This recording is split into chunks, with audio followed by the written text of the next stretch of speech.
This is the story about one of the many times I went to visit some friends in Los Angeles. I live in San Francisco, but I would often go south to Burbank, Los Angeles, usually to spend my weekends with a few of my closest friends. I did, just this one weekend in August last year. I packed my bag on a Friday afternoon and headed south. I'd arrived late that night, met with my friends, and I stayed the night in their house. Saturday morning rolled around, and since the previous night was spent indoors, we decided to go out for the day. Some smartass had the idea to go hiking in the Turnbull Canyon. It's about an hour's drive from Burbank, and it was around 9 a.m., so we had the whole day there ahead of us. We could come back and do some other stuff in the afternoon, so we decided to go. It was a great time going there. I'd never been to Turnbull Canyon, but I've heard all kinds of things about that place. I know that it had a long and, let's say, interesting history. I know that indigenous people called it the Dark Place. I've heard that it was a place where the KKK even held rallies, and the infamous Flight 146W met its demise, among many others. It seems that this place has always been the epicenter of some evil, though I'm far from being a believer, or even superstitious for that matter. The idea of going to Turnbull Canyon made me feel a little nauseous. The stories my friends told me on the way there made me feel worse, but hey, it was my weekend off and I wanted to have some fun with my best friends. I also know they love to mess with me. I didn't want to ruin anyone's big day, so I played along. After all, when was the last time some urban legend turned out to be true, right? We finally arrived at the Turnbull Canyon trailhead after a little over an hour of driving. We managed to find a spot in the little dirt parking area. As soon as we step out of the car, I felt the immediate difference in temperature, which was amazing for a change because the LA heat is much easier on you once you reach the canyon. We left our car and began going up. The trail was busy with people, but as we moved on the trail, it dispersed into many different directions, so we decided to move along one that had no people on it. We kept on walking up and down various trails, mostly secluded ones, as we wanted to avoid anyone and anything to try and spend some quality alone time. We spoke about everything and anything, what we'd been up to since the last time we met, our work and our girlfriends, life stuff.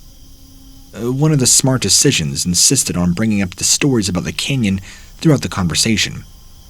After a while, I must admit, all the talking about the creepy and mysterious wasn't as scary to me. I played along and began joking too about various conspiracy theories and legends all surrounding this place. We talked about the infamous Gate of Hell, which is supposedly led to an insane asylum, active in the 1930s, and then it turned out to be an abandoned house somebody used to live in. But it burned down a while back. Nobody bothered to touch it after that. We moved on, turning the corner, and then...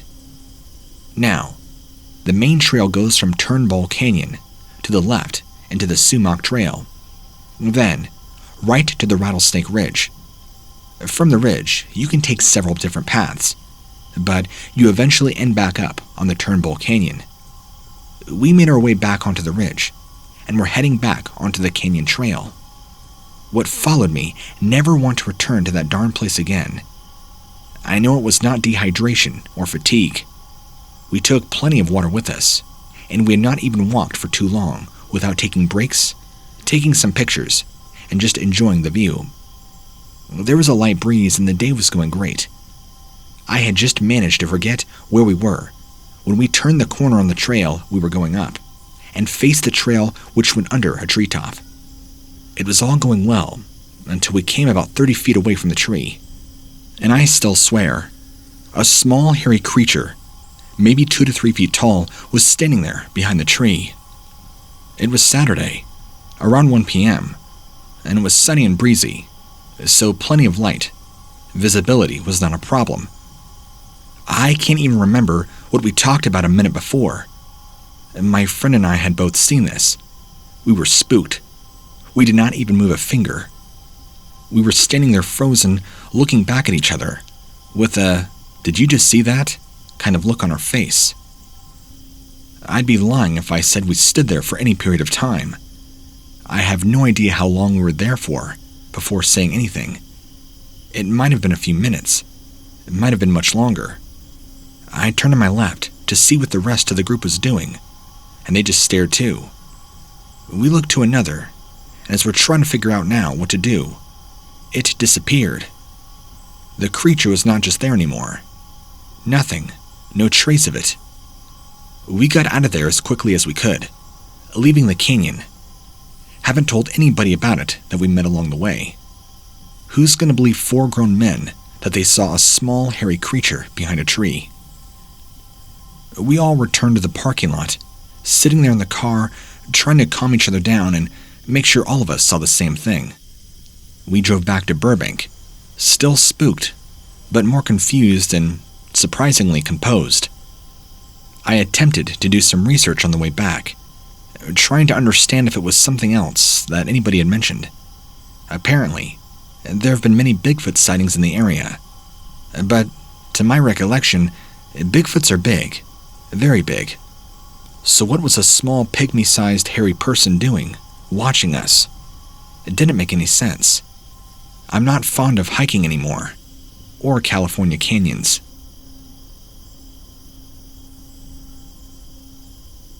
My story is not your typical one. This is not a campfire story in which we sat around and sang Kumbaya, holding hands and playing guitar. I believe that whatever it was in our campsite, we were surrounded by entities. Whether that be paranormal or cryptid, I'm not sure. But this only happened a few years ago, back in 2018 in the summertime, when we had visited the Jedediah State Park. You know, the famous one for the Redwoods in Northern California. I'm from out of state, so I was very new to California, and all the things that we had seen. I had gone on a road trip adventure with some family and friends, some cousins and some close friends of mine. We actually started up in Washington, moved down to Oregon, and finally ending in Northern California, where we would go visit extended family who lived outside of Sacramento. And then finally, going back to the Midwest. What was great about it, or should I say, one of the only great things about it, is getting to visit the infamous Redwood Park that everybody had been talked about for a long time. I think it's easily one of the most famous parks in all the world, although I wouldn't quote me on that. But the hype for it was insane. Once you get there and see how large these ancient redwoods are, you'll probably understand why. At a family's house. Before coming here, though, we stopped and stayed at a family's house in Crescent City, only roughly 9 miles east. And after a few days, and gathering up all of our needed supplies, we headed off to stay at Redwoods State Park for roughly 3 days, before moving on down to Sacramento, and then south from there. Our stay was fine for the most part, at least until the very first night where things spiraled out of control. Okay, maybe not that dramatic, but things definitely went from normal to very scary. The first night, I had really hard time sleeping.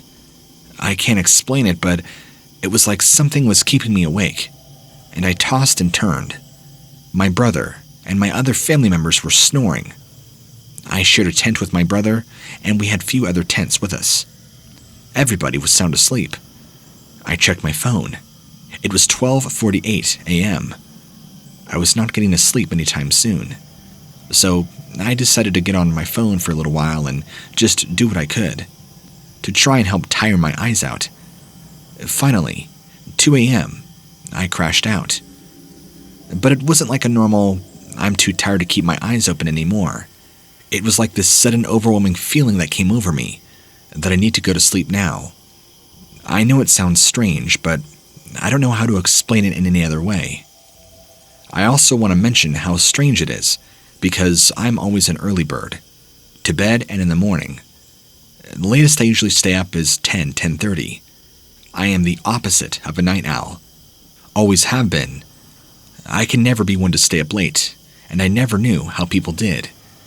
I'm usually up by 6 a.m., sometimes earlier, so for me to be up this late and have insomnia is very, very out of character. Sure, you could say this was several things. Maybe I was overstimulated. Maybe I was just excited to be here. But the fact is that neither of those things were true. In fact, earlier that morning, I had helped one of my family members pack their car, and it took a lot of hauling and a lot of trips up and down stairs. I should have been exhausted. Even I helped doing a lot of the setting up at camp. But yet for some reason, it was like something was keeping me awake, not allowing me to fall asleep, only when it allowed it. Now, when I woke up, which was about 7:30, I was probably so exhausted that my body needed the extra sleep. I got out of my sleeping bag and, to my terror, I had these long, deep scratch marks all over my legs. It looked like I had walked into a bush of thorns or something, but they were deep. The wounds weren't superficial.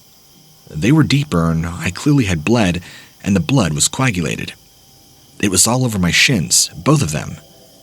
The thing is, I had not walked anywhere near thorns the other day, and I have not.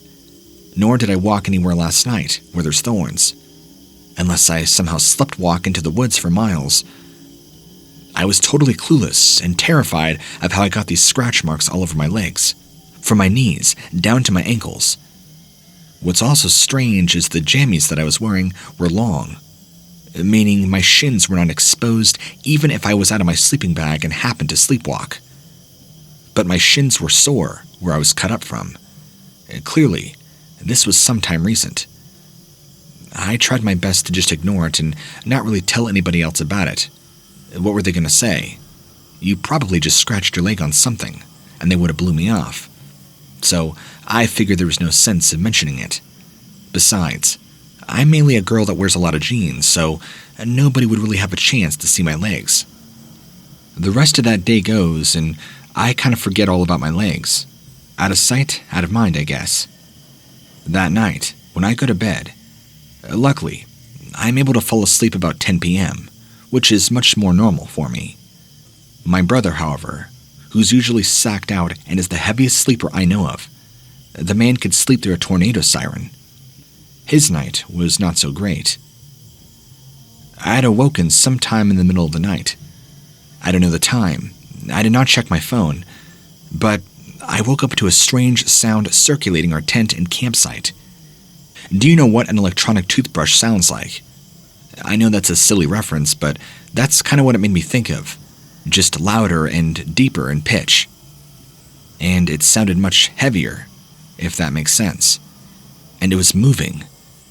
But I was in and out of sleep, so I didn't pay enough attention to it to really try and listen to what it was.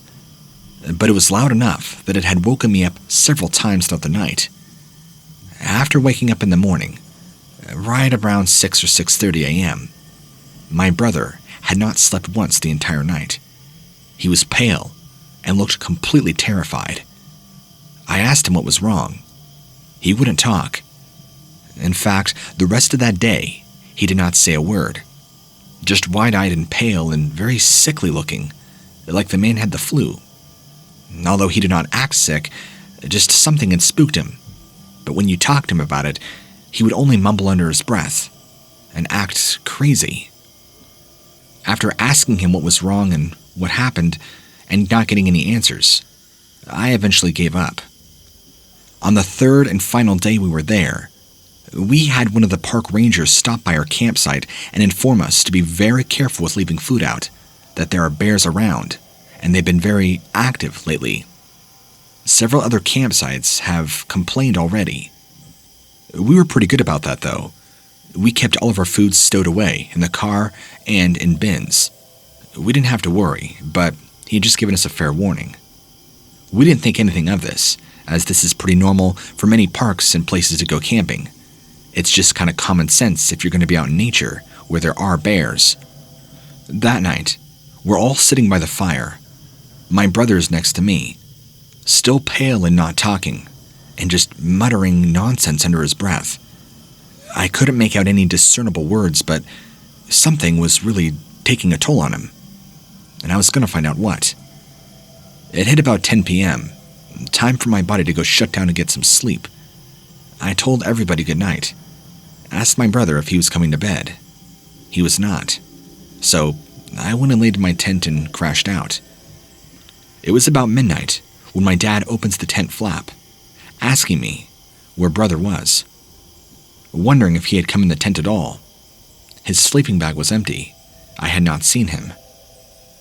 And my father started asking me some very, very strange, out-of-character questions that I can't remember off the top of my head, but I remember thinking to myself, why are you asking me those things? It's strange. I was still half asleep, of course, so my memory is fuzzy. But after what felt like playing 20 questions, he just walked away. Also very weird because my dad's a very courteous person. He would normally zip up the tent, say goodnight, and all the usual things that a loving father says. I noticed too, while trying to fall asleep, that loud buzzing sound came back, and was very, very loud, keeping me up for a little while longer. I eventually fell asleep, waking up again probably sometime around 4 or 5 in the morning, just as the sun was starting to break over the horizon. I glance over to where my brother should be laying, and he's there, snoring. Relief came over me, and I thought to myself, oh, thank goodness he's okay, and that he's getting some good sleep. He needed it. And I fall back asleep again. I wake up maybe 2 hours later, closer to 6:30 or 7, and as I pull out of my sleeping bags, I notice my arms are very sore. I was wearing a hoodie, and so I take off my hoodie, and to my terror, my arms are covered in deep cuts, much the same way my shins were the very first night. And after looking at my legs, all the cuts were completely gone, like they had never happened, but they were now all over my arms, from my forearm to my upper arm, like I had stuck my arm in a pile, like a big mess of razor wire. And they were bloodied and coagulated. I began to panic and freak out. I got out of my tent, waking up my brother and waking up my parents, who were with us on this trip, and opened up and explained to them everything, showing them my arms. My father was very perplexed and confused by all of this, and then also began asking me who I was talking to last night. And I asked him what he meant. He explained that sometime around midnight or 1 in the morning, somebody came into our campsite and was talking to you. I looked at him strangely and said, you came and opened up my tent because brother was missing. And my father gave me this look like he had no idea what I was talking about. My mother had stepped in and vouched for him. Honey, your father was sleeping in the tent with me the entire time. He never got up to come and talk to you. Somebody else came to the campsite. Who was it? And my stomach and heart sank in that moment, realizing that whoever opened my tent last night was not my father. Although it looked exactly like him, even down to the clothes, the facial expression, the voice, everything looked exactly like him. But some of the things he said were not like him. They were out of character. And some of his physical mannerisms, like even leaving the tent flap open. Just some things were very, very strange, and I don't know how to explain them. Is it possible he had a doppelganger, or was this some sort of spiritual paranormal thing going on? I don't know. My father, who was now gravely concerned for my sanity, and I was concerned because somebody had fully imitated my father, showing up and trying to get me to come out of the tent. Incredibly creepy, right? Well, the other question I needed to find out was, where had my brother gone? Why was he missing all night, and what had he seen the night before that had spooked him so badly that he was pale and would not talk? I finally got him to open up that night as we were leaving to head to Sacramento. He told me this. The second night, he had gone out to pee when he realized something large was stalking him in the woods. I tried hard not to laugh at him when he told me this, but he said while he was peeing, this large hairy arm reached out to grab him, and it scared him so bad that he ran back as fast as he could to the tent where he thought he was safe. And he said he was there peeing on the tree, and he hears this loud buzzing sound, the same one that I had reported to him hearing which he knew that it was this thing in the woods right by him, before trying to reach its arm out and grab onto him, pulling him into the woods. He missed it just barely, and once he made it back to the tent, it followed him back to our campsite, which would explain the buzzing noise. It persisted all that night, which means it was probably looking for him. Then, he explained something even more terrifying. On the third night, he claims that Dad came to open the tent. I was already asleep, and said, "Hey, I need to speak to you." My brother got out of the tent, wondering why my dad wanted to talk to him at 10:30 at night. But he didn't talk to him right in the campsite. He walked off into the woods, probably maybe 5 or 10 minutes away, into the middle of the woods where it was dark, and with a stern, emotionless expression, explained to my brother that, "I need to get your sister out here first. Stay right here. I'll be right back," and walked off, back in the direction of our campsite. My brother was so put off by this and terrified that he realized, "This is very out of the norm for my father. I need to go tell Mom." Upon coming back to the campsite, his dad was nowhere to be found, and his sister was still sleeping. When he went and checked on his parents' tent, his actual dad, my dad too, and Mom were sleeping sound in their tent. My dad having never woken up and got out of the tent in the first place. So then the question really goes, who was imitating our father that night? And what being was following us around, specifically my brother, making those loud buzzing noises? We didn't really talk about it the rest of our trip, and instead just tried to focus on moving forward and enjoying our time together with friends and family as we moved on to Sacramento and then further down south before returning home to the Midwest. Even as I think back on this now and reflect, I don't know what it could have been, but I strongly believe in the paranormal and the supernatural. I think that it is possible that I was attacked by a poltergeist or some sort of evil spirit, which would explain the scratches and cuts all along my body. Why it never attacked my brother, I don't know. The being that my brother almost got attacked by could have very well been a Bigfoot, or some sort of other spiritual, supernatural entity. Although, I can't account for the buzzing noise, but I think that the buzzing noise was accompanied by this creature, that every time this thing was around, that noise would sound off. Why? I don't know. It was electrical and mechanical sounding. The whole thing was weird. And then the whole doppelganger situation. Maybe it was someone or something trying to imitate our father to lure us out in the woods and do God knows what. I've heard of people being witches and shapeshifters, but there's too many weird experiences there for me to put it all together. I don't know. Maybe you guys can figure this one out for me. What did my family encounter while we were on a trip in the Redwoods? This is when I was still in high school. So I think I was probably 17, maybe having just turned 18. Since my birthday falls on an odd spot, I just hit 19 as soon as I went into college, making it very possible that I would be 18 during my senior year. Anyway, I digress. I'm here to tell you about what I believe that I saw was a Wendigo. Perhaps maybe something else, but whatever it was, whatever I saw was definitely of the paranormal nature. Let me explain to you what happened. I was staying up pretty late, and I think it was about 11 or midnight. I can't remember which, but I do remember having to work on this really long essay for class. So after chugging my monster and working hard away at what I was writing, I realized tomorrow's trash day, and it was my chore and sole responsibility to take the trash out to the end of the driveway. I would always push it back, and I was a terrible procrastinator. I usually always waited until Wednesday night at the very latest. And because of getting up early for school on Thursday, I never wanted to do it, so I realized, crap, I should probably disconnect from what I'm doing and go take care of it real quick. As much as I didn't want to, and my ADD would not let me break away from writing. It's what I had to do. Otherwise I would hear it and probably be grounded. Yeah, Even at 18 and in high school, my parents still had that reign over me, something I am so glad they don't anymore. So I get up from my desk, make my way down, and grab the trash as needed.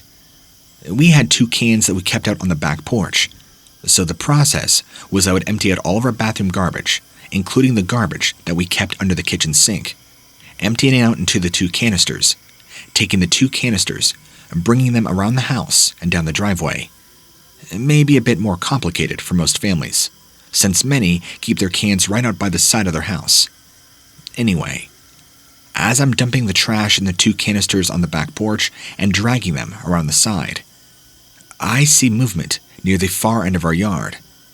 Let me give you a little geography in our yard.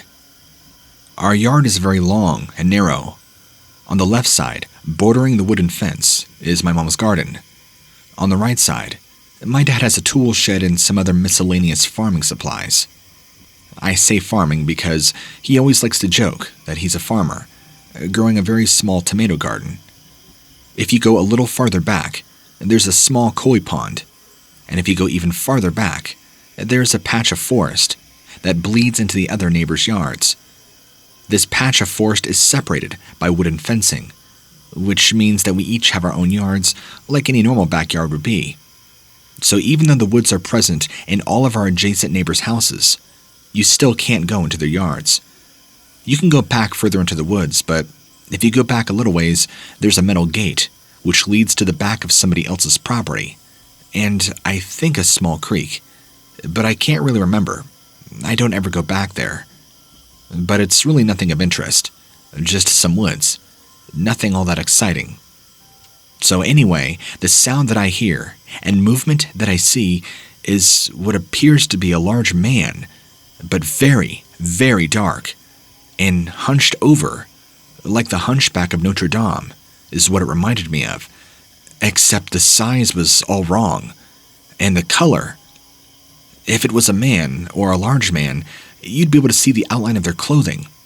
But this figure was just so dark, and even though it was midnight, there was still a faint amount of light. I couldn't tell you if it was a full moon, although that probably would have made it far more creepier. It wasn't so dark you couldn't see 20 feet in front of your face.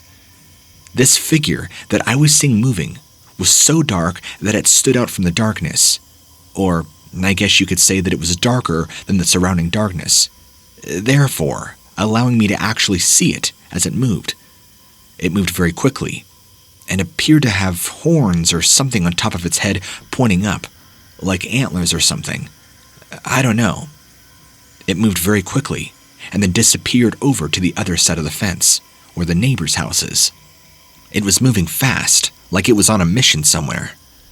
And after it disappeared, which maybe this sighting lasted a whole 5-6 seconds, I grabbed those trash cans and I ran as fast as I could to the front of the driveway, dropping the cans and spilling on our garbage multiple times.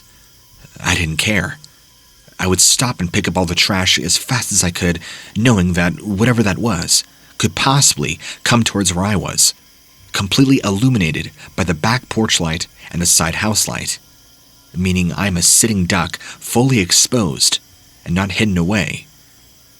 I don't think I've ever taken the trash out so fast in my life, almost hauling those 2 canisters down to the very end of the driveway, running back up, and unfortunately, I had to go back around house to the back door. My father always kept the front door locked, especially at nighttime, which rightfully so with the neighborhood we were in. You can never trust anybody. When I made it back to the back porch, I did not even bother looking out to where I saw the thing. Although I didn't hear anything, which was good, I slammed the back sliding door, locked it, and closed the blinds, running back up to my office and sitting there at my desk, staring at my screen. Now, I couldn't focus. All I could think about was whatever I saw, and I kept trying to convince myself, you just saw things. It was just a large person. Maybe it was a homeless man passing through. Stop freaking out. But none of what I saw made sense. I've seen people walk back there before. Very, very rarely, though. Because if you go further back, there is a small creek that connects everything. And I know there are sometimes people who go back there to party, but This man was far too large, and why were they so dark? There was no even color or clothing that you could make out, it was just all black. I didn't see any eyes, but then I kept thinking about the horns or pointy things on top of its head. They reminded me more of goat horns or something, or antlers, some sort of pokey thing. And after that, I had such a hard time concentrating on writing my paper. After maybe about 10 minutes of staring at a blank, blinking screen, I moved my chair over to my window, which overlooks the back portion of our yard. I didn't see anything. I even looked over in the section of woods where I saw this thing moving from, left to right, never paying any attention to me. I didn't see anything. It was just dark. But I could feel deep down, something was there. I was probably just scared and not thinking straight. After all, it was already gone. I kept expecting it in my mind to just reappear and go back and back again. After maybe staring out the window for a couple moments, I scooted back to my desk, forcing myself to finish typing up this paper. God, I wish I never would have taken out the trash. It took me an additional 3 hours to finish it, and I finally crashed out a little after 3 a.m., after my adrenaline surge and the buzz from my monster energy. I woke up the next day and very tired, almost hungover feeling. I don't attribute that at all to what I saw, but I know I would have gone to bed sooner had I not seen what I did. While I never saw anything more after this, the constant feeling of needing to check out my back window, expecting to see that thing there, always lingered, as if I knew it would be back, waiting for me.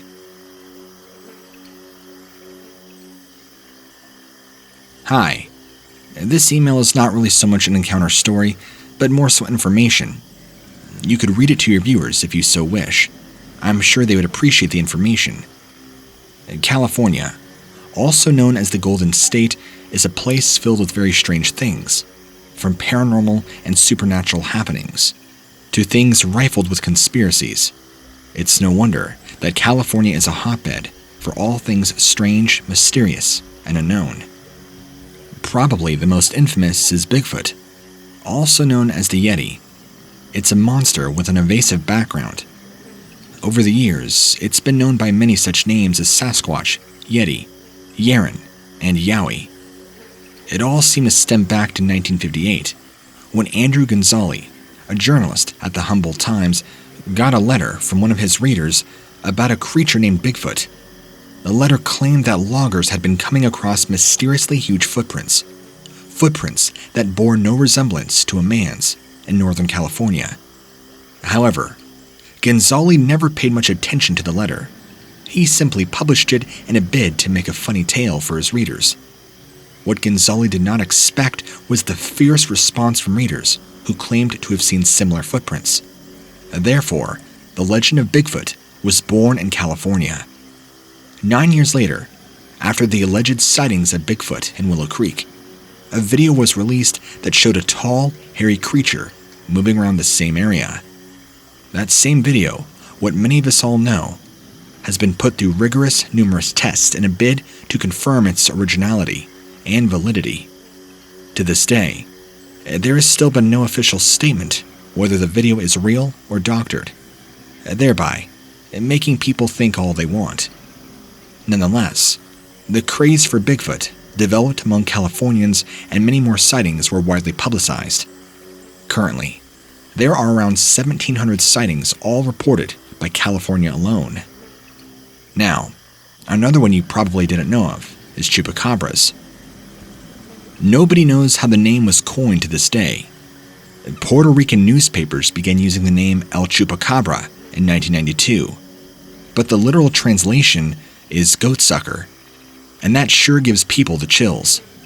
Chupacabras have allegedly been seen in South America and California. This creature has always been depicted as lizard-like or dog-like, depending on which variation of chupacabra you know, and are approximately 3 to 4 feet in height, with a hairless body and rigid spines. Other depictions report that the creature is more kangaroo-like, due to its ability to hop. Some reports have even depicted the mythical creatures as large rat-like beings, or possibly even gargoyles with wings and large fangs. There are many depictions, but one thing is agreed upon. This horrific creature is a bane to humans and animals alike. Small, but possessing great might. Chupacabras have been said to be responsible for all livestock mutilation and numerous mangled corpses in many areas all throughout Southern California. Reports have also mentioned sightings all the way up in Northern California. It is fabled that these creatures don't bleed when shot, and possess an ability known as the paralytic gaze, which is an ability known to vampires. Yet another popular creature, the Dark Watchers. Nobody knows who or what they are, and their origins is shrouded in mist. What the Dark Watchers are observing or looking for is unknown. The only thing that is known about these strange beings is that they live in the Santa Lucia Mountains, which spans from Avila Beach to Monterey Bay. The Dark Watchers are described as human-like figures and can only be seen in the twilight, standing proud and tall as they stare into the night. Witnesses all claim that the Dark Watchers are seen staring at nothing visible and would often disappear right before their very eyes. The Indians first mentioned these tall beings in their folklore and recorded their existence in cave paintings. Ever since, the Dark Watchers had found themselves in numerous books. In fact, in the 1960s, a resident of the Monterey Peninsula claimed to have seen all the mysterious figures while on a hike. He had spent time staring at these dark, tall phantoms roaming in the majestic mountainside. Upon calling out to his fellow hikers, the figures disappeared into thin air. Lots of other sightings have been recorded, so the legend of the Dark Watchers lives on. California is also home to things that live in the water, like the Tahoe Tessie, for example, lurking in the seas. The Golden State is known for harboring legendary sea monsters that date back to prehistoric times. For example, the gigantic megalodon. The lakes are also home to mythological creatures as well, and one such example is Lake Tahoe's Tessie, a creature that is comparable to the likes of Loch Ness Monster. Tahoe Tessie has the preference of appearing in public a minimum of 12 times in a year. The claims of its existence has led to the creation of a museum, actually, and a local hotline. There are numerous sightings of this creature, with depictions ranging from a 60-foot serpentine-like creature to a gigantic fish-like monster. Tessie's mythology can be traced back to local Native Americans who frequently mention the monster in their own stories. The Washoe and Paiute tribes are the first to mention it, depicting it as a sturgeon sheltered in the depths of Lake Tahoe's waters, which has a depth of over 1,500 feet. Regardless of the numerous urban legends and reports of more than a dozen sightings, it's still under hot debate if its existence is real. And in conclusion, one more mysterious creature that lurks within the lakes of California is Elsie, which has been allegedly sighting at Lake Elsinore. Elsie is said to be a mix of a plesiosaur and a sea serpent. It appears once in a decade, shrouding its origins in mist. The creature is a very important part of the town's culture. Her mythology is also taught to children. Even Native Americans have claimed to have seen Elsie swimming in the waters. And in fact, in 1934, a family who also allegedly sighting a 100-long-foot monster with 30-foot tail creating waves. The claims were confirmed but never verified as true. In 1954, the lake was completely dried out, and to everybody's surprise, there were no sea serpents looking around. Lots of people claimed that Elsie had hidden itself in a nearby cave on the hillside. When the lake was refilled, in the 1960s, Elsie was still the talk of the town. I hope you enjoyed this little segment of information. Just things I've been doing to research on part of California and all the wonderful cryptids that live here.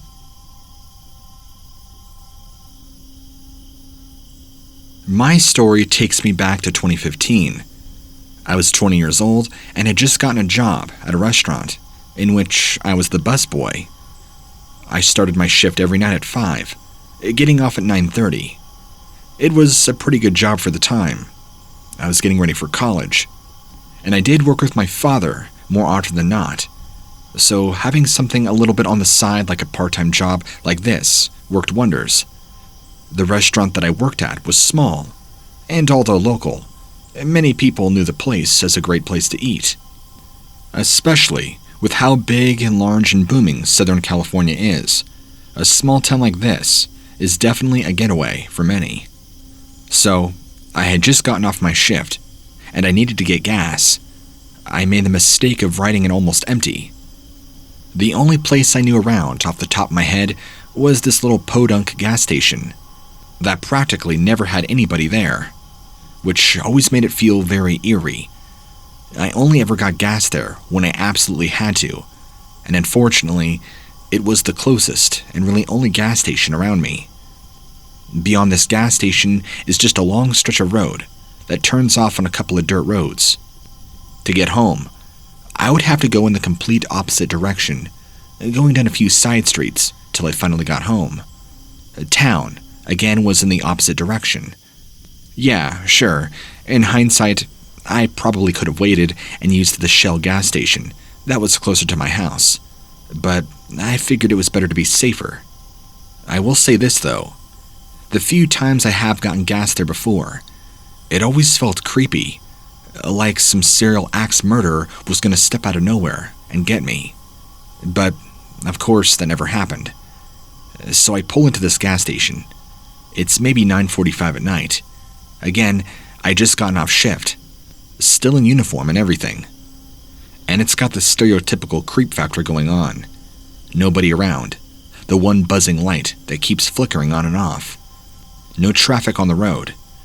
It was dead. If there was ever a more perfect setting for a horror movie, this was it. Let me set this scene up for you, just so you can understand a little bit. The gas station was on a corner. Right next to it, if you look up north, was a large empty field. I think it was just undeveloped land, so very tall grass. If you go to the right, a large fence. If you look on the opposite side of the street, it's all just trees and empty and nothingness. So when I say in the middle of nowhere and nothing around, I really mean it. Not until you go down towards the end of the block, which is still a little bit away. So there I am, getting out of my car and getting ready to pump gas. And I remember, for whatever reason, it could be a mechanical failure or maybe something electronical. I don't know how gas pumps work exactly, but the pump was pushing gas very slowly at this point. I couldn't figure out why. I know they say sometimes you gotta hold it down and release it for about 60 seconds and then try again. I had already done that once, and still to no avail, it was going very slow. That's odd, but whatever. It happens sometimes. I didn't think too much about it. I'm looking around, waiting as my car is taking forever to fill up.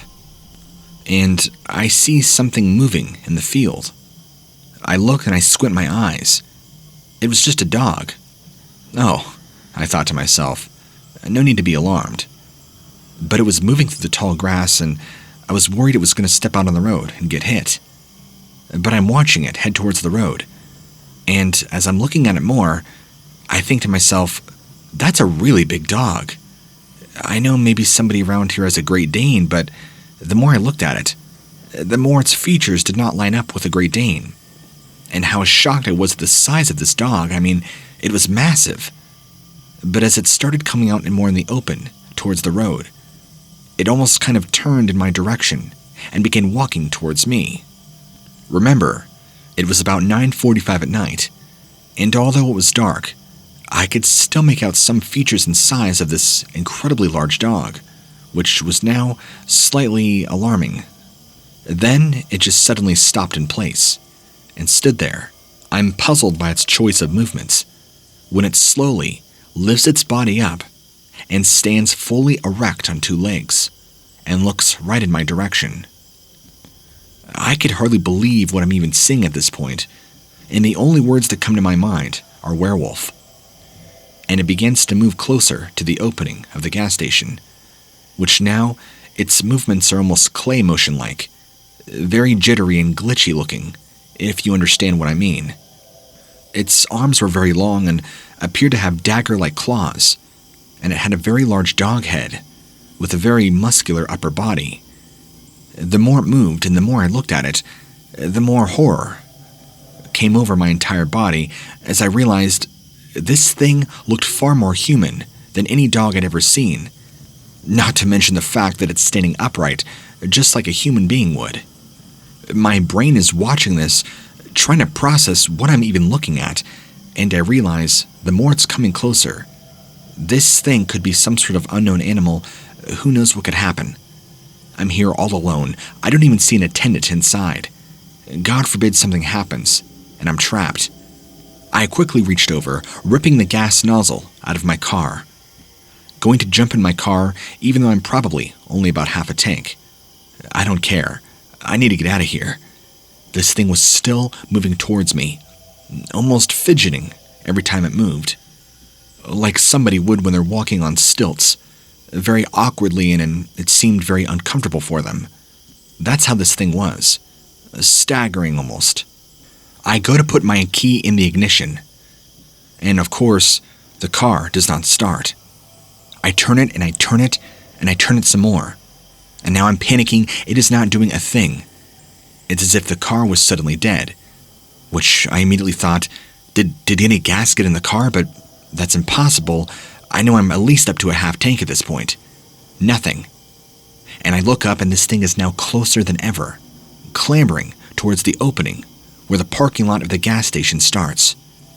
And I'm frozen, staring at this thing, locked in a gaze, unable to move my body or the car. I'm now a sitting duck, and all I can do is watch in horror as this thing ever inches itself closer and closer. Out of reaction, I make sure to lock every door. Done. I have no idea what I'm dealing with here. The second it steps out of the tall grass, exposed and illuminated by the parking lot lights, I saw this thing for what it was. The notion I had before of it being a werewolf was now all the more true, because it looked like something you would see out of a horror movie, down to almost every last detail. It had long white, dark gray hair, much the same way werewolves do in movies, with long arms and long claws like I had previously described. But now that I had full detail on this thing and I could see it, because it was now fully exposed by light. I wish I had not. It was too horrifying to sit and remember. It slowly walked over towards my car, staring at me the entire time, giving me this look of malice and hatred, like it did not want me there. And I kid you not, this thing walks up right to the driver's side door of my car. And there I am, completely defenseless, like a rabbit caught in a trap, surrounded by a wolf. And this thing crouches down so it's eye level with me. Did I mention this thing was incredibly tall, at least 10 feet if not more? And it just stares at me, dead right in the eye. This thing's face was only maybe 2-3 feet away from mine, and the look it gave me was so intense, I felt my heart was going to stop in that moment. It was a look of get out of here, don't ever come back. The intensity and the anger behind it was frightening, and I sensed intelligence. This wasn't a wild animal or a dog. This was something more. It lifted up its hand and reached for my door handle and tried to pull on it to open the door. That's when I nearly blacked out in complete terror. It looked down at the door handle, realizing it could not open the door because I had locked it, and then it looked back up at me and almost made this frowning face, as if it was disappointed. It walked over to the other side of my car, slowly, never taking its eyes off me, keeping its gaze. It reached for the other side handle on the passenger side. Same thing. It almost made a look of pure disgust when it realized the doors were locked and it could not get in, and it could not get to me. So it walked in front of my car again, put the hand of it on my hood, and looked at me one last final time. And if I've ever in my life received a look from anyone or anything that said, "I hate you," with its eyes, this was it. It turned around and walked back off in the direction that it came, off in the tall grass, and disappeared into the shadows. And as soon as it disappeared, my car instantly starts back up. I had not even turned the key, although it was in the ignition. I didn't waste a second putting that thing in drive and doing a 180 out of that parking lot. Probably going so fast, I probably burnt my tires off, causing all sorts of smoke, and doing about 100 back to the house. And the subsequent days that would follow, I was very shaken up. I think I didn't sleep for the next 2 nights, overtaken with fear of what happened. I never went around that gas station ever again. I even talked to some of my colleagues at work. One of them had told me, yeah, don't ever go around that gas station. Freaky stuff happens. I believe it's haunted, although I never told anybody exactly what happened or what I saw. But I just asked about if anything weird had ever happened around there. This was something I wished I could forget. A nightmare that I could just rid of my memory. And even now, I don't know if I really believe in the concept of a werewolf, but I do believe that these creatures exist, and they're out there, and they definitely stalk in the nighttime.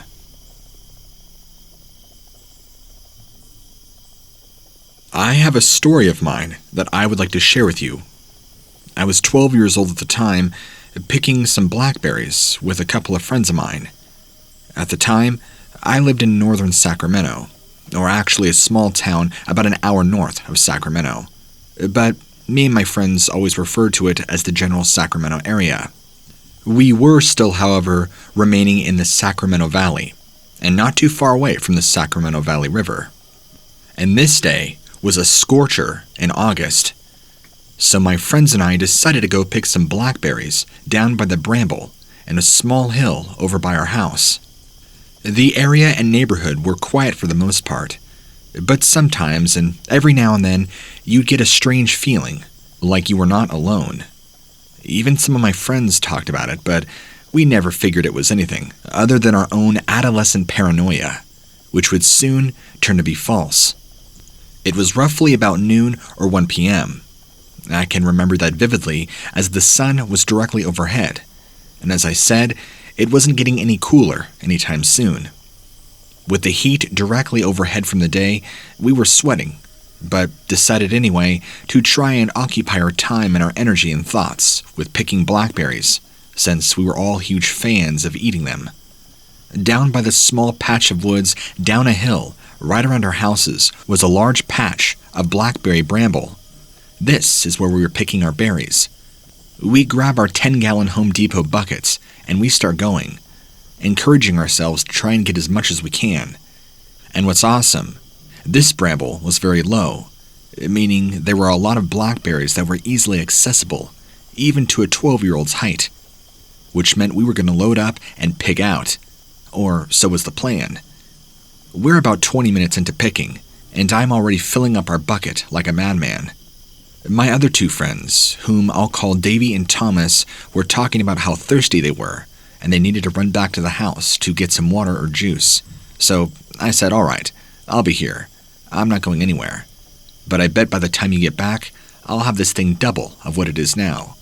They laughed and told me they would be right back. I also asked them to grab me a water bottle, because it was getting very hot and I too was thirsty. They walked away up the hill and out of sight. Now it was just me. And maybe this is the reason why I noticed it, since we were busy in casual conversation, just me and my 2 other friends.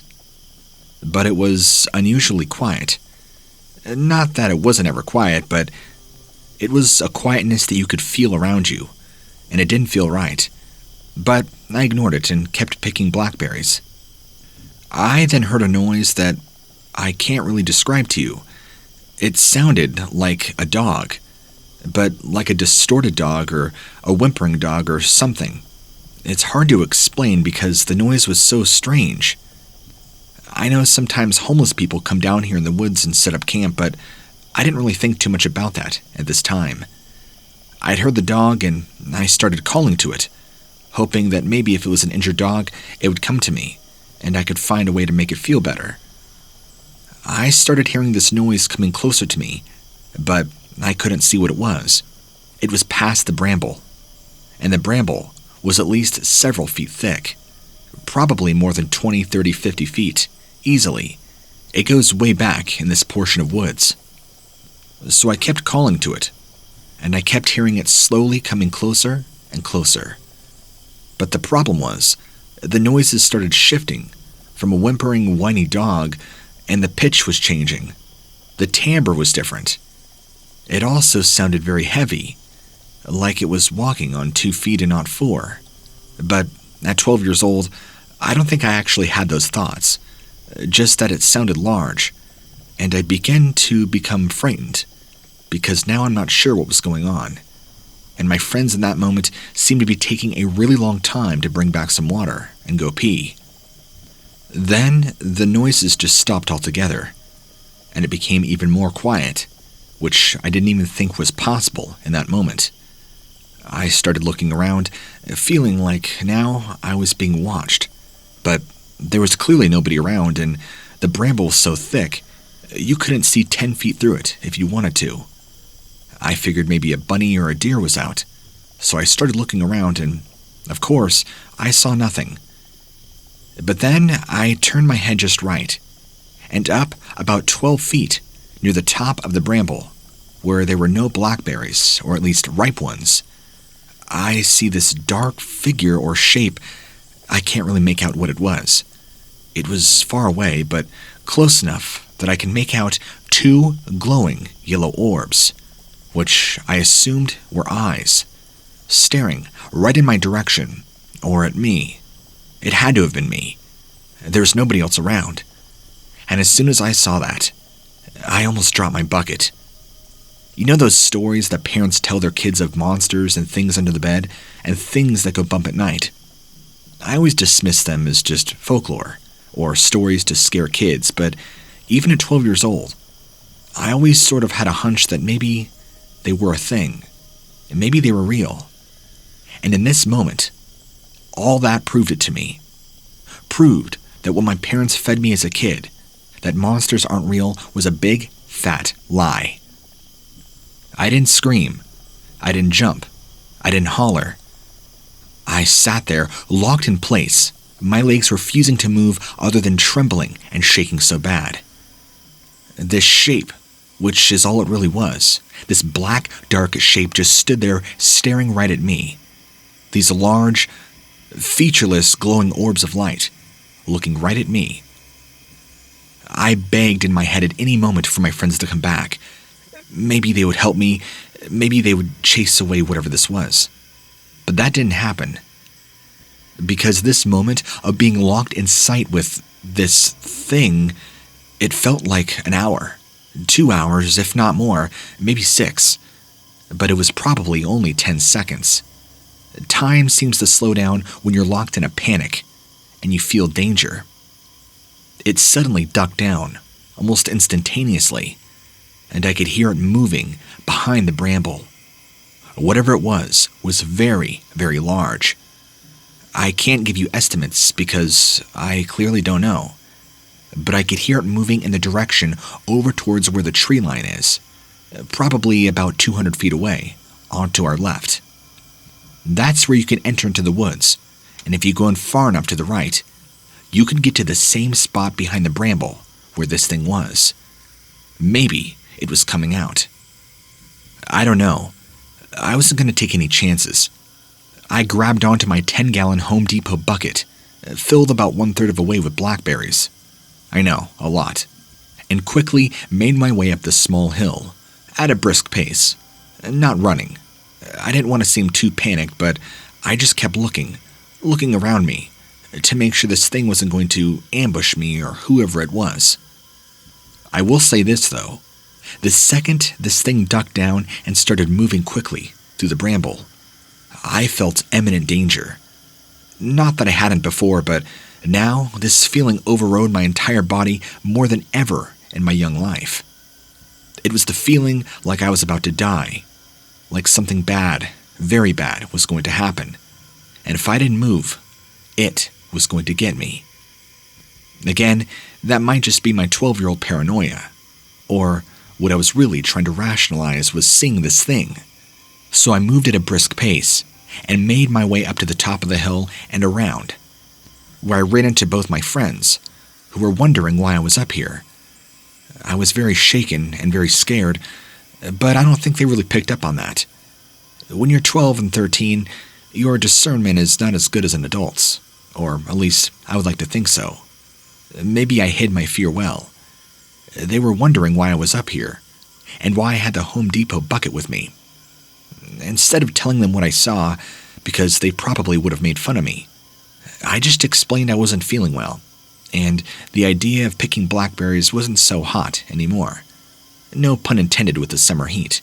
I think Denny was the one who agreed with me, and said it's too hot right now.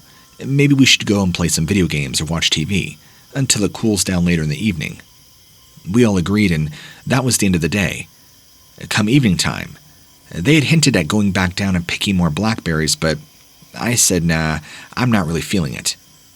After that day, I will always wonder what was watching me in that bramble. I had had countless nightmares about it ever since, and even today, after being 34 years old, I still think about it sometimes, and the feeling of fear has never left.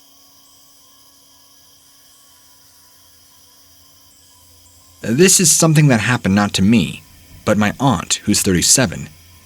She lives alone on the west side of Fresno and works as an agricultural engineer for some farms. Let's call her Audrey. Aunt Audrey's place is close to the outskirts, and while nothing is dangerous, she still keeps fences for security and to make sure her 3 dogs do not run off. She has a pair of golden retrievers and a mixed breed dog. So, one night, this happens. One of the dogs runs off on the fence. She locks it down to make sure the others don't escape, running after the dog towards the field. If your dog disappears there, you don't know where it'll reappear, nor if you'll see it again. It was twilight, so there was some light left, but not much. Her dog is just playful, and the more Audrey chased, the faster it ran. I can't blame him. And suddenly, my aunt loses sight, but hears him barking ferociously at something. So she hurries there, and there was nothing around. She did not want to run into trouble with the neighbor's dog if it was something. And that's when she sees it. These 2 white sticks walking alone. It lacked arms and a body, but just moved extremely bizarre across the woods. And it had shiny round eyes. The dog ran after it, but did not move to attack it, just barked at it. It was bizarre. My aunt knew something was very off, so she began screaming at her dog to stay quiet and yanked him by the collar to draw him home. If some alien thing felt like hanging out, she would not want to deal with it. Aunt Audrey later talked with some neighbors. It was common to see these things moving across the fields. They don't harm people, just walk here and there at night. Some even supposedly have videos. Whatever the thing was, my aunt now swears that this was the Fresno Nightcrawler that she had witnessed. Weird.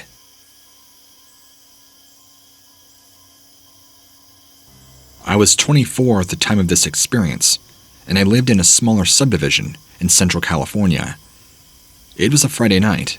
I was off work and ready for some fun with my girlfriend. I had invited her over for a little case of Netflix and chill, but that night would actually turn into more of a Netflix and be chilled. After making the plans for her to come up at 7 p.m. to watch movies on Netflix and some adult activities, everything, including the week and the day of, were pretty normal. Nothing out of the ordinary, and life was pretty much day to day, as is. That night, she came over, and we ended up watching a couple of movies. It was about 10 p.m. I think we were sucked into whatever we were watching. I can't remember. It was some horror movie my girlfriend put on that she told me I would like. It was strange. I remember that.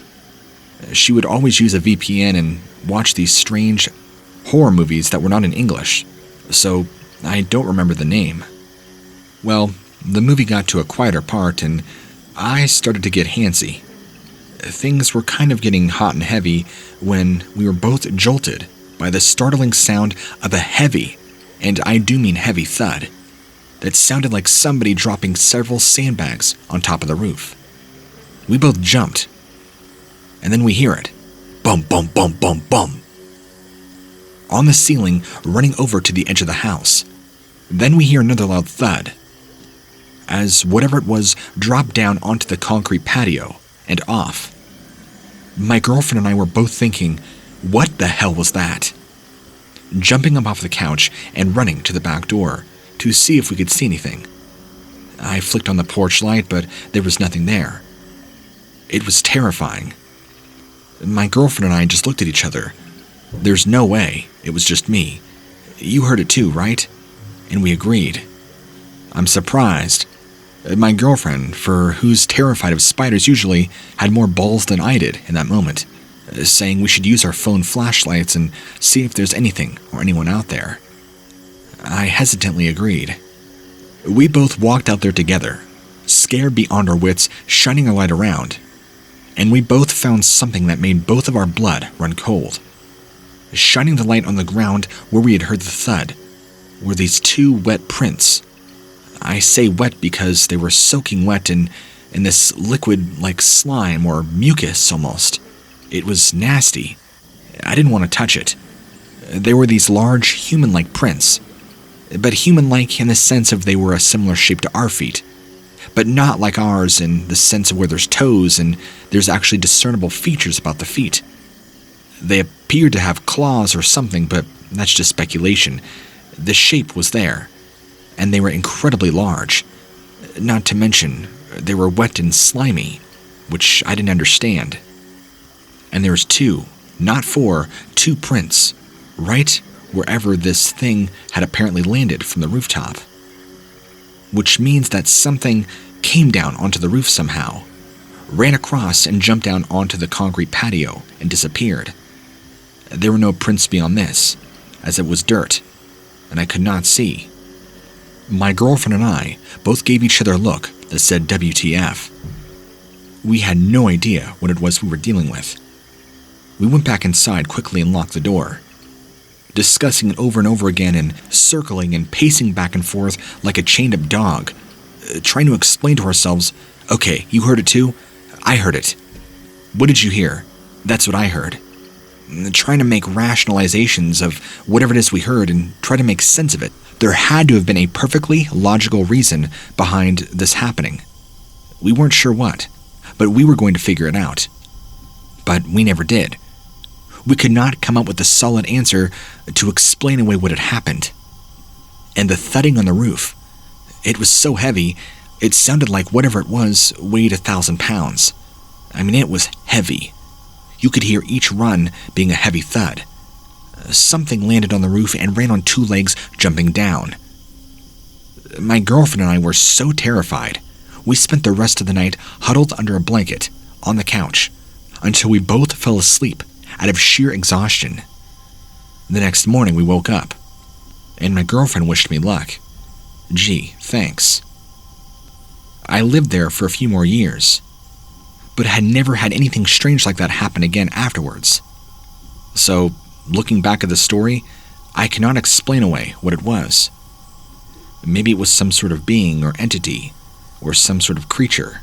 I don't know. I hate to let my mind go there, but what else could it possibly be?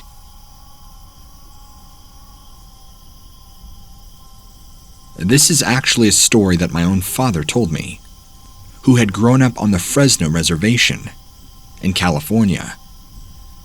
I'm only half native and half white. I grew up more in Southern California and then moving to Northern Cali when I was older, where I still currently live. I'm not a part of the res at all, or really am attached much to that lifestyle or culture. But my own father has some pretty interesting stories of the time when he was a teenager romping around, even up till he was in his early 20s, before he too moved out of state, having a family and moving back here. Forgive me, for I don't know the exact year this took place, but I just know that he was in his later teens, probably closer to 17 or 18, if my memory serves me well. He was in a car with his friends. They were driving towards downtown Fresno, but still very far out of town. I can't remember if they were headed towards a club or something. They had some sort of destination planned, but I don't know if my father ever told me what exactly. There were 4 of them in the car, all of them roughly the same age. The driver having just got his license and was more than excited to be driving his friends around as the little chauffeur. I don't know what time of night it was, but it was already dark. My father at the time was behind the driver's seat in the second row, and looking out the window, he saw a tall figure rise up out of the side of the field and run into the road. Not in front of the car, but after it, like it was waiting for the right moment to strike and try to attack the car. Everybody in the car saw this, screamed, swerving the car, nearly going off into a ditch, but just barely missing it. They turned around in the vehicle and saw this thing now chasing the vehicle full speed. They were terrified out of their minds, not sure what was happening or why this was happening. This being was running full speed after them, and there was nothing they could do. So the friend stepped on the accelerator, going even faster, speeding like a bullet, as this thing caught up to the edge of the car, grabbing onto the back portion of the vehicle and almost slowing the car down. Everybody in the car, including my father, were all screaming, losing their minds at this demon holding onto the back portion of the car, even though they were going over 80 miles an hour. This being had no problems keeping up with it. My father would never go into too much detail of what its face looked like. He said it was too horrible to even recall, and that he's had nightmares about it ever since it happened. It's never left him. Then, this thing reaches through the windshield, shattering the glass with its long, clawed, dead hand, grabbing onto his friend right next to him, tearing open his shoulder. Before this thing let go of the car, after his friend who was driving swerved at the right angle, nearly totaling the entire car and killing everybody inside. The thing that was holding onto the car is now gone, disappeared behind the road. Completely terrified, they had no choice but to take their friend to the hospital, who was bleeding pretty badly. It looked like somebody attacked him with a knife. His shoulder had a deep gash in it, and he was losing a lot of blood. After getting to the nearest hospital, all of them were questioned. They obviously couldn't tell the true story. Nobody would believe them. My father tells me they were questioned by police for hours, after finally realizing we were just dumb teenagers, and he probably just got hurt being stupid. They thought that we did it to him at first, but he was adamant about explaining that we had no part to play in his injury. Of course, they were all scared and shaken up over the event, not wanting to go back and drive. Even the thought of driving back to the res was terrifying, knowing they'd have to drive on that same stretch of road again to get back, where the thing was seen at. And that's pretty much all that happened. They never saw it again after that night. It was the only time my father has ever encountered what he claims was a real-life, living, physical manifested demon. As I got older, and my father had retold this story to me multiple times, I had asked him at one point if by demon he meant like the traditional ones you see just in pop culture. Red, wings and horns. He would tell me no. This thing that attacked the car was very long, was like a dried up corpse, or kind of scarecrow looking, but moved very, very fast and had large black eyes, and a mouth full of tiny, thousands of razor teeth. I could tell, every time I'd asked my father to retell what the story was, or what this thing looked like. He hated it. He hated having to try and remember its face, and what it did to his friend. This had all affected my dad in a very bad way, because he refused to drive after dark for a long, long time afterwards. Probably close to 7 years, if I remember right. He never told me what became of his friends, but I'm sure they're all fine and alive. Either way, it makes you wonder what chased after their vehicle and attacked him on that day.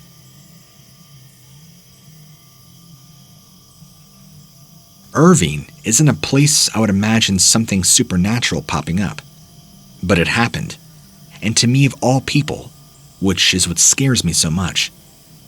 I live near the beach, So there are relatively few residential homes nearby, even though the entire place is bustling throughout the day. I worked as an accountant for most of the day. I crafted wood pieces at nighttime. I had a whole crafting table and tools set out because I had loved it so much. I'm also quite proud of them. They look amazing.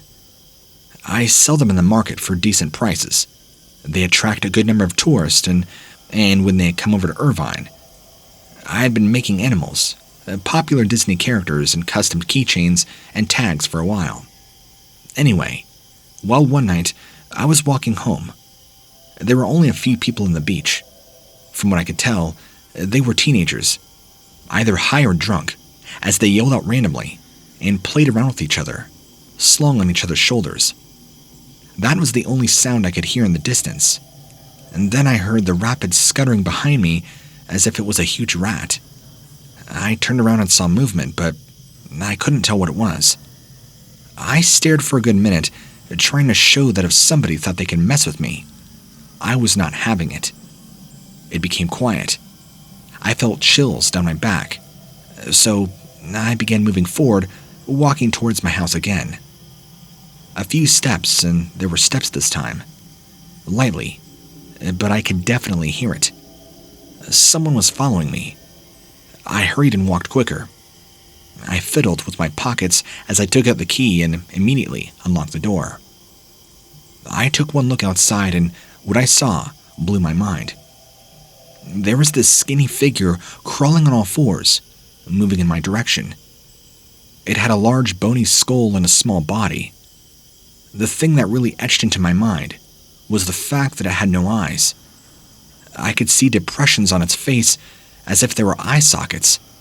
Somehow, it noticed me staring at it. It stopped and let out this horrible screech at me before picking up to an insane pace and running. I didn't waste any seconds. I quickly ran inside and shut the door behind me, locking it very tightly. My heart pounding into my chest, and I felt it would stop at any moment if that thing would somehow break through the door and kill me.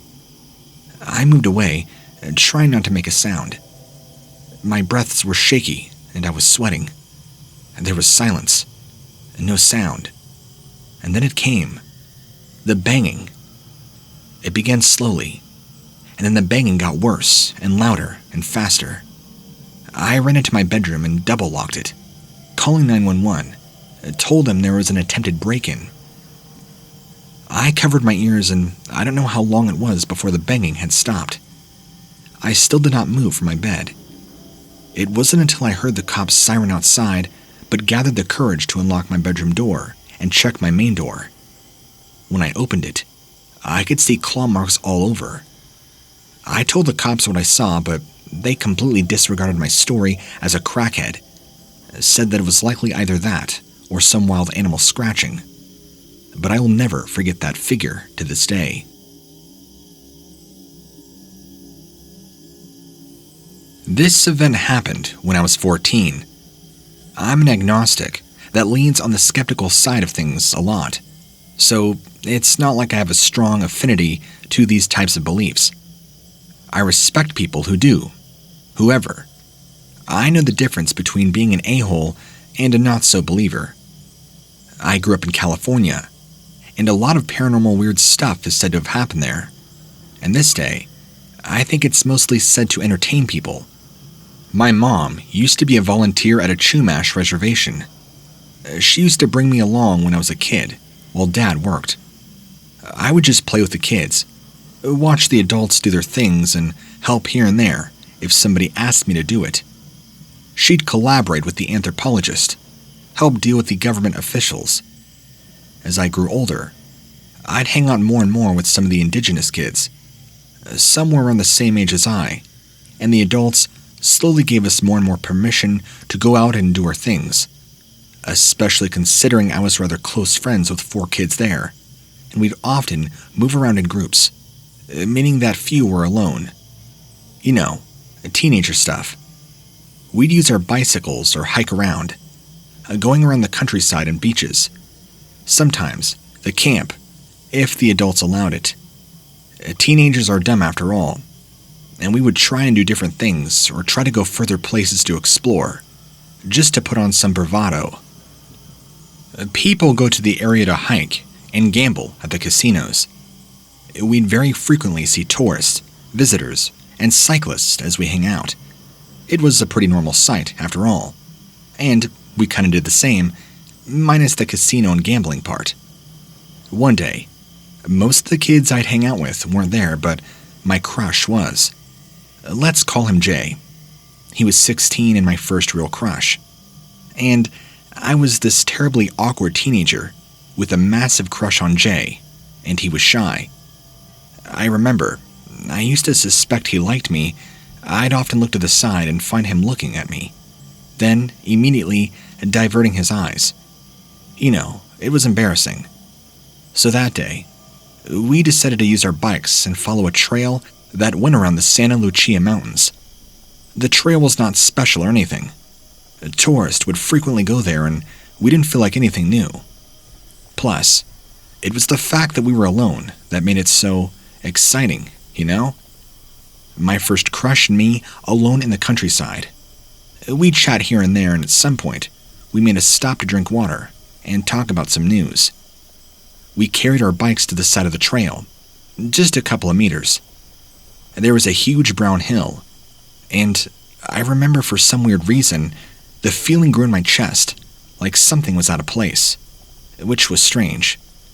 We never saw anything out of the ordinary, and Jay was relaxed. So we'd talk and sat by side, next to a tree. But the uneasy feeling grew until the skin behind my neck got tense. Something was off. No one was around, and then I realized we could not hear birds or the wind. Things were quiet, unnaturally quiet. I was silent, and so was Jay. Then I realized he was nervous too. And it wasn't because of the awkward romantic atmosphere. Jay was stoic, and still is. We were being watched. I just had this ugly gut feeling. And then suddenly, Jay points his finger to the rocky hill. Two ambiguous black silhouettes were projected against the flat brown stone. They were around 8 feet tall, abnormally thin and blurry. They wore identical wide-brimmed headdresses and had some walking sticks. In a stupid moment of surprise, I had a flashback of those plague doctors from the Middle Ages. But there was no way you'd see them here in California, in the middle of the wilderness. And if the projected shadows were on the hills, then some really weird stuff was with us. We didn't have to speak. Jay stood up, looking at me. We immediately grabbed the bikes and noped out of there. No questions. No looking at the source of shadows. No doubting. Just fastly pronounced words in some weird survival mood. We went back to the res and told all the adults about it, who told us to never go alone to the mountains.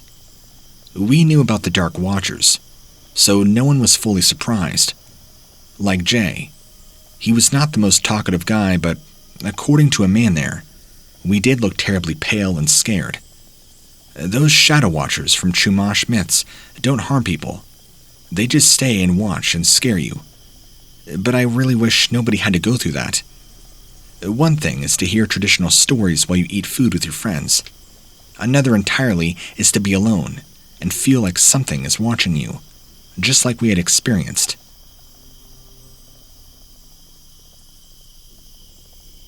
It was summer. The heat beat down on me. I could have filled an entire swimming pool with the sweat that was dripping from my forehead. I could not wait to get down to the river. A smile came across my face just thinking about the cool water pushing against me. I turned to my friend Anthony. It was his idea to get my friend Jake and his girlfriend to come down and go swimming in the river. Jake felt it was his way of trying to get us to come along. We didn't care. We just wanted to swim. How long until we got there? I don't know, he told me. He responded, but sounded like he was upset. I didn't blame him. The heat was upsetting me too. Jake intervened and obviously trying to patch things up between us. He told me that we'll be there in no time. He turned and pointed at a conveniently placed open path, shouting a shortcut. and we all sighed a sigh of relief and headed down there. We formed a line. It was the only way we were getting down. There were trees on both sides and branches that lined the path. We were in the order of Judy, Anthony, Jake, and I. As soon as she stepped in, Judy let out a slight scream of pain. "Are you okay?" Anthony asked. "Yeah. One of those branches just cut into my arm. It's a bit deep, but not that bad. You guys be careful." She responded by holding her arm. We took that into consideration and walked down the rest of the path without caution. We all walked through the path, and the ending was less than satisfactory. Anthony let out a long sigh that was not in any way discreet. What stood upon us was trees upon trees. It was now getting dark, getting too dark. Just to go back the way we came, we decided. I said, trying to keep the calmest voice, to not offset Anthony. "Do you remember all the turns we took to get here? Because I don't." He was getting mad. I was a bit upset, but I wasn't going to blame Jake. He was just trying to help. Anthony was not able to keep as cool as me and Judy. Judy's cut, and we're lost. We had to go down some stupid rabbit hole. Anthony shoved Jake. He fell, and I went to help him. Anthony caught his breath and apologized to Jake, reaching out his hand to help him up. We kept walking. It was 2 hours or so since Anthony had lost his cool, and now it was totally dark. Anthony stopped us. "Hey, you guys wait here. I've got to go pee." He nodded, and we went there, away from a bit, behind a tree. While we waited, Judy turned to Jake. "Hey, I'm sorry about his outburst." She pointed at her cut. "This was my fault, not yours. I should have been looking." Jake opened his mouth to speak when we had heard Anthony scream out. "What are you looking at, freak?" We ran out there to see what he was yelling at. We got there and asked him. "Those freaks out there are watching me pee." I looked out and they were staring. I couldn't see much of them, but there were definitely people out there. "Will you get out of here?" I screamed out. But they didn't move. They just stayed staring at me. "Let's get out of here," Anthony said as he walked off. We left their view, and I couldn't stop but stare at them.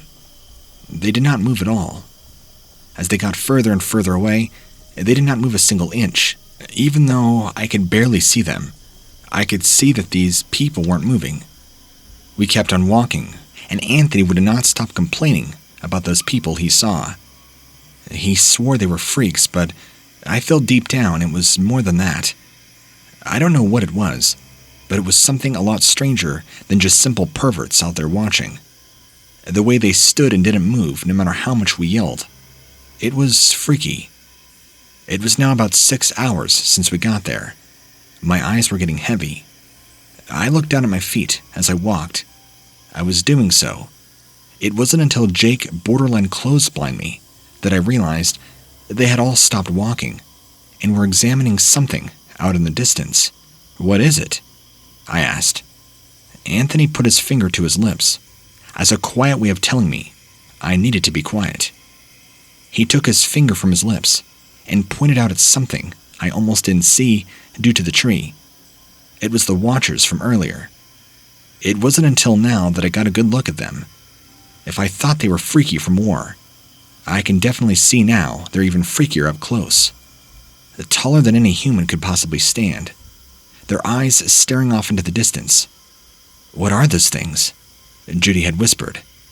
I had no idea. Jake answered as we all stared off in utter disbelief. "Do we think they're friendly?" Sounding even more afraid. "They haven't approached us." I admittedly not sounding too reassuring. There's only one way to find out. Anthony, puffing his chest, before any of us could ask what he meant, he took off charging after them while screaming like a meathead jock. Judy went after him, but Jake grabbed her hand and held her back. After a bit of running and no movement from the watchers, Anthony approached them all and our jaws dropped when suddenly they had been but nothing more than an illusion. They all vanished and disappeared simultaneously. We looked at each other but did not speak. Me, Jake and Judy walked over to Anthony, trying to find our way out, never quite acknowledging what we saw, but we all knew it was real. Something very real. So I wanted to ask you, Reddit, is what we saw that day, could it have possibly been aliens, or some sort of grand illusion that we all saw, projected out onto the earth? I know California is known for its UFO and paranormal activity, but does this fit into that category? Help me. I'm not sure what to think about this anymore.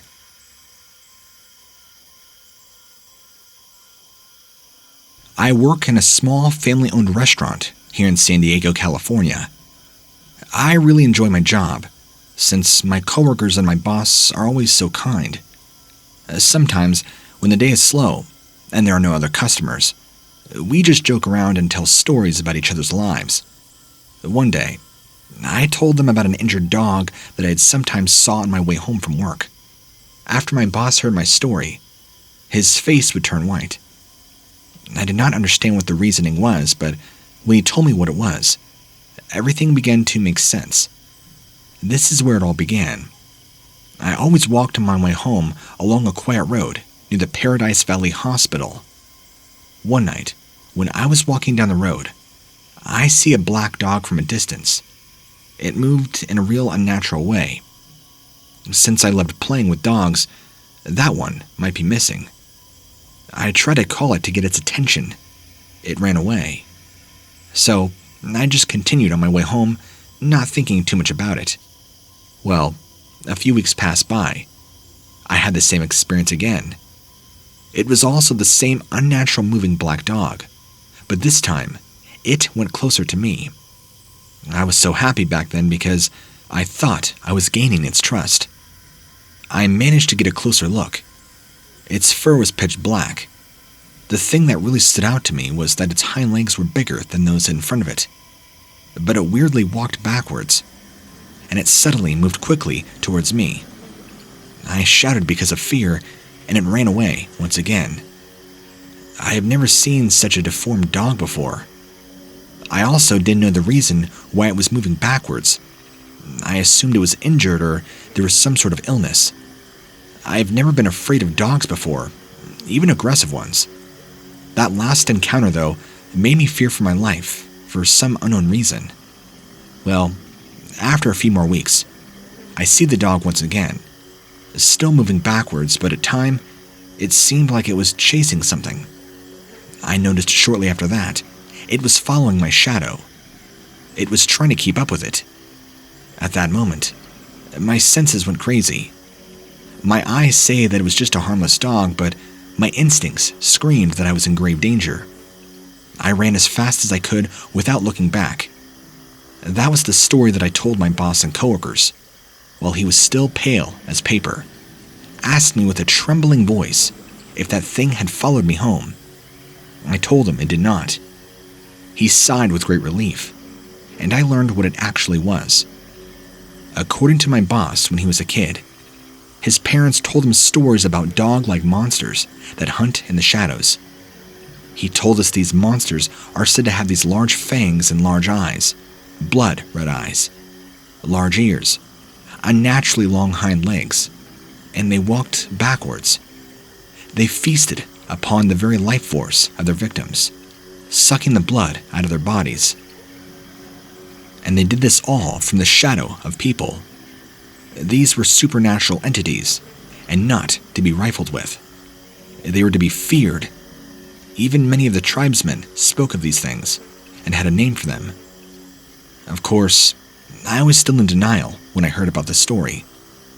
I told him it might just be a sick, deformed dog.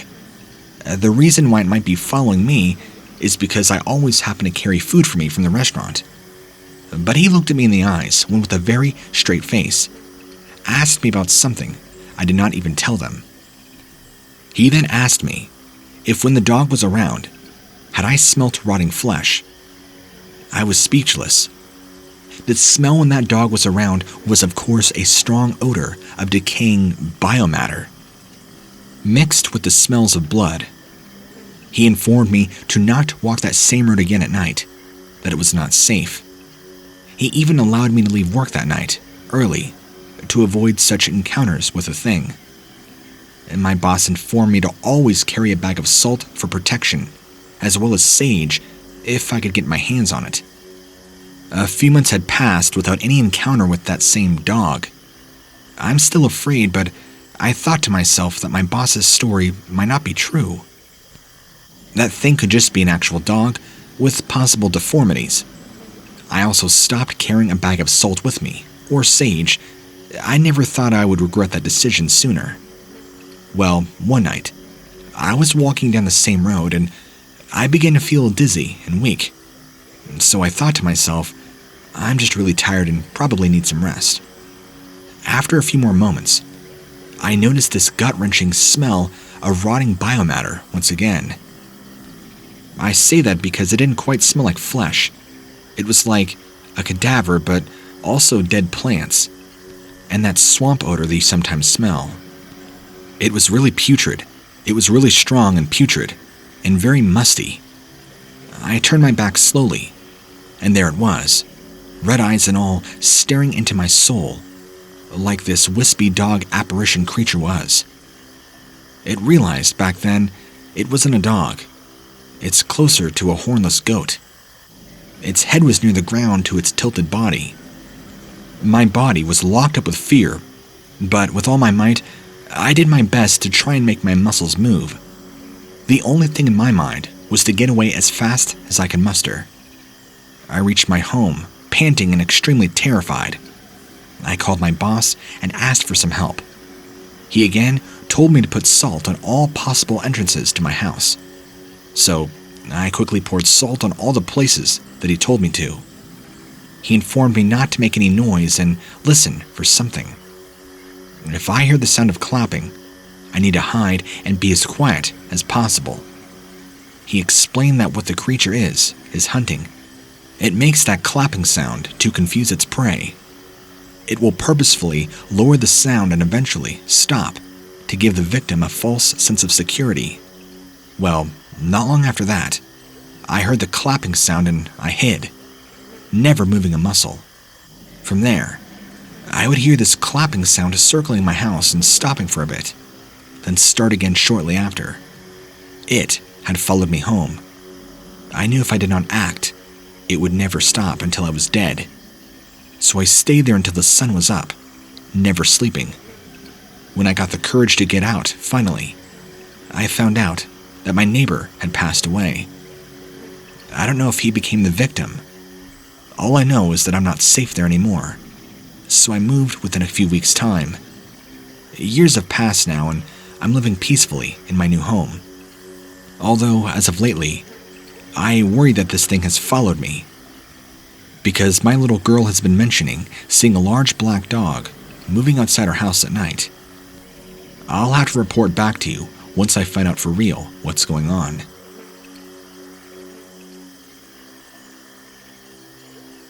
Before moving to San Jose, my family and I lived in King City and Monterey County. It's a pretty great community. Lots of friendly people. One of those places you hear about where everybody knows everybody, for the most part. I have great memories from there, but one in particular still haunts me to this day.